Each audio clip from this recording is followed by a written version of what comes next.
Olá, seja muito bem-vindo. Esta é a aula número 8 de Programação para Dispositivos Móveis e nesta aula nós iremos falar de consumir serviços em Web Service. Para entender essa parte de consumir serviços, vamos analisar esta figura que vocês estão vendo aqui. Nessa figura eu tenho um smartphone. Esse smartphone está conectado a uma API, que é um conjunto de serviços disponíveis em alguma linguagem de programação, e isso é disponibilizado via uma nuvem. Percebam que o aplicativo consome um serviço, o serviço ele é elaborado, ele é executado e devolve um resultado para o meu cliente, que no caso é um smartphone. E ele recupera essa informação e exibe para o usuário. Para ver isso na prática, eu tenho aqui um exemplo do aplicativo da WebMotors. Nesse aplicativo, quando eu escolho, eu tenho essa tela principal que mostra para mim todas as informações para a compra de um veículo, e dentro dele eu vou, por exemplo, clicar no mais do estado. Quando eu clicar no mais do estado, ele mostra para mim, ele carrega uma lista com todos os estados do Brasil que tem um carro vendendo. Quando eu clico no mais da cidade, você percebe que ele faz um pequeno processamento e logo em seguida mostra para mim todas as cidades que tem um carro para ser vendido, e assim eu continuo trabalhando com esse aplicativo. Percebam que esse aplicativo ele não tem essas informações gravadas nele. Essas informações estão gravadas neste servidor que você está vendo aqui na figura. Então ele manda uma requisição para o servidor processa e devolve para ele uma resposta. Isso é bem interessante de ver quando eu clico aqui em estado e ele coloca um pequeno ícone, um GIF, fazendo o processamento da informação, que é o momento que ele está carregando essa informação. É rápido, ele consegue trazer a informação de modo, o servidor responde bem rapidamente a requisição, mas se ele fosse um pouquinho lento, ele demoraria bastante e aquele processamento ele seria muito maior. Mas esse é um exemplo bem prático de como utilizar o Web Service. A informação não está gravada no celular, a informação está gravada no servidor remoto. Na aula de hoje a gente vai aprender sobre como consumir um serviço que já existe. Para isso, nós iremos fazer o seguinte. Primeiramente, você vai desenhar um aplicativo com esta interface que está aqui. Nessa interface eu tenho uma caixa de texto, que é onde a pessoa vai digitar o CEP de residência dela. Depois vai ter um clique em buscar CEP, e quando eu clicar em buscar CEP, ele vai pegar este CEP que foi informado aqui, vai enviar para um Web Service. O Web Service vai fazer a consulta do endereço daquele CEP que foi passado como parâmetro, e por fim vai popular esse list view que você está vendo aqui embaixo com o resultado daquele CEP que foi encontrado. Bom, para isso, no material de aula vocês têm esse conteúdo, basta você simplesmente copiar e colar, ele já vai automaticamente desenhar para você essa tela. Feito isso, o próximo passo é ir lá no manifesto e acrescentar no manifesto as permissões de acesso à internet e acesso a Access Network. Por fim, você vai na Main Activity e vai construir o método consumir. Esse método consumir ele vai estar associado com o botão buscar CEP. Dentro do botão buscar CEP você vai ter a chamada do método consumir, e aí começa a mágica do consumir Web Service. Primeira coisa, eu recupero a caixa de texto, onde está digitado o CEP do usuário. Logo em seguida eu vou chamar uma classe chamada buscar CEP. Esta classe eu criei ela manualmente, tá? E ela é uma classe que tem uma característica de extends async task. Quando ele faz esse extends async task, ele passa a receber a propriedade de ser uma classe que pode ser executada de modo assíncrona em relação ao aplicativo. O que isso quer dizer?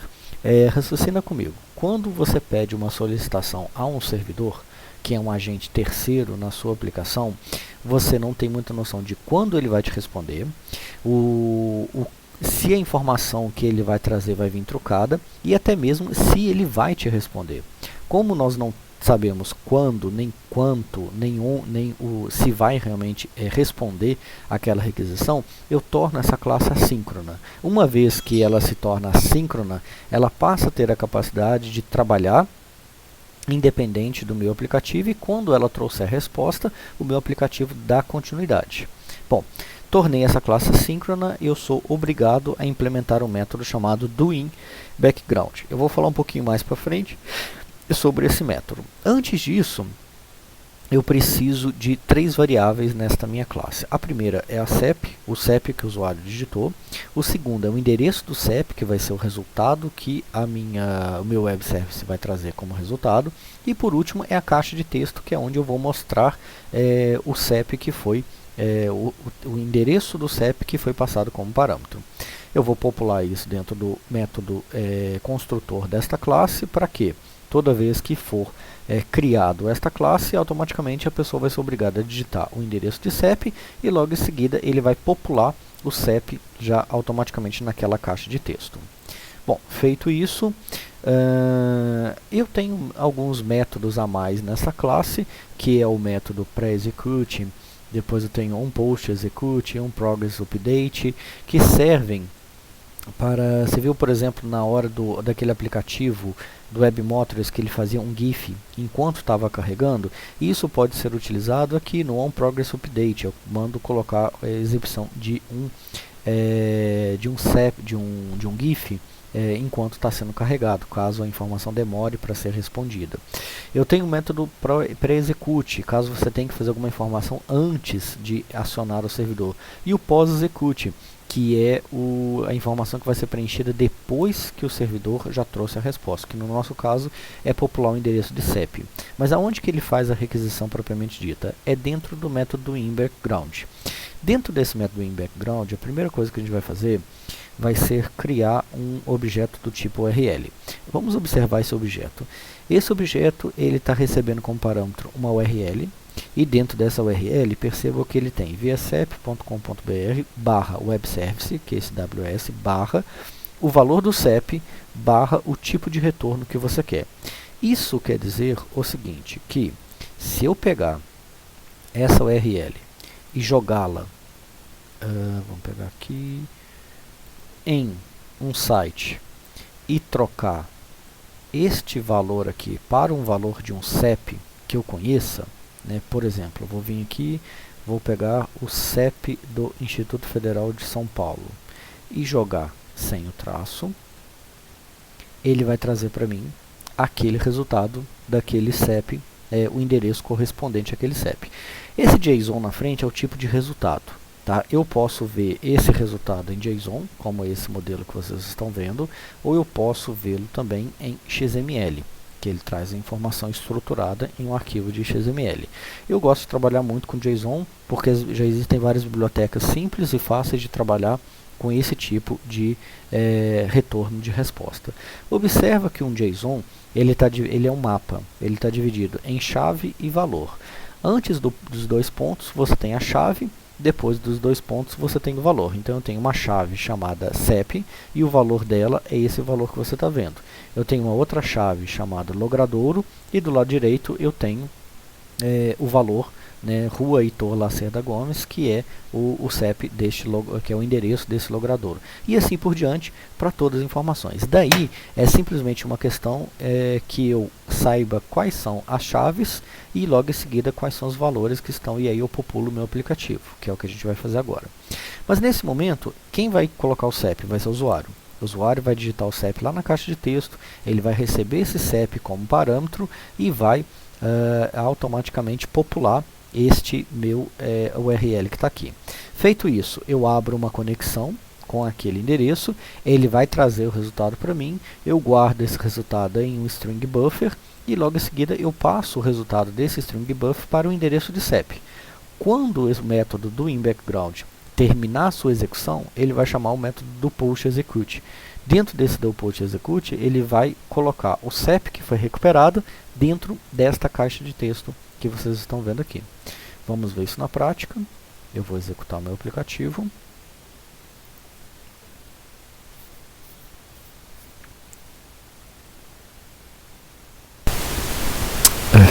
Desculpem, não era aqui que eu queria.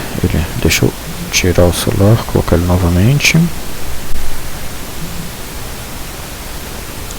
Só um minuto. Ok. Agora está no Asus. Desculpem.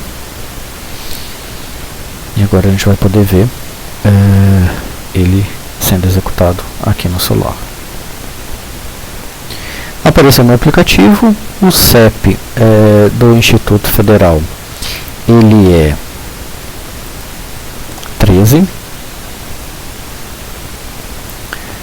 059 581. Na hora que eu clicar em buscar CEP, ele vai e apresenta para mim o resultado do CEP aparecendo. Ele aparece como XML. O próximo passo é estruturar isso em caixas de texto, em valores e assim por diante. Então, nesse exemplo, nós vimos como consumir os serviços de um web service, utilizando para isso uma classe que extends async task. Para isso, nós temos que simplesmente acessar uma URL que já exista, passar o parâmetro, ele vai fazer a busca e logo em seguida nós trabalhamos com o resultado que vai ser trazido a partir daquela web service. Bom, assim nós finalizamos a nossa aula número 8. Um grande abraço a todos.